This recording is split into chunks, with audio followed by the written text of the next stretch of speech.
শুরু করিতেছি মহান আল্লাহর নামে, যিনি পরম করুণাময় এবং অত্যন্ত দয়ালু। আজকে আমাদের জন্য আরেকটি স্মরণীয় দিন।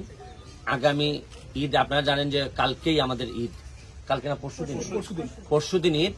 ঈদের দিনে আমরা আরেকটি যাত্রী ছাউনি, যেটাকে এক্সটেনশন করে আমরা এত সুন্দর বানাইছি, আপনারা আসলে দেখতেই চাইবেন, শুধু দেখতেই চাইবেন।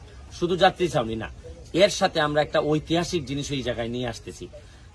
এটা বলার আগে আপনাদেরকে বলতেছি, দেখেন আমার পেছনে পুরা চা বাগান, আবার আমার সামনেও দেখাও, সামনেও পুরা চা বাগান। দেখেন পুরা চা বাগান, চা বাগানের মধ্যখানে এইখানে আপনারা এই যে এখানে বসে চা খাবেন।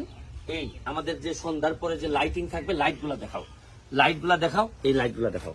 আর এখানে দেখেন এইগুলো হচ্ছে কি, আমরা এখানে গেন্ডা জাতীয় গাছ, গেন্ডা ফুলের গাছ লাগানো হয়েছে, এখানে জবা, আবার চা গাছও আছে।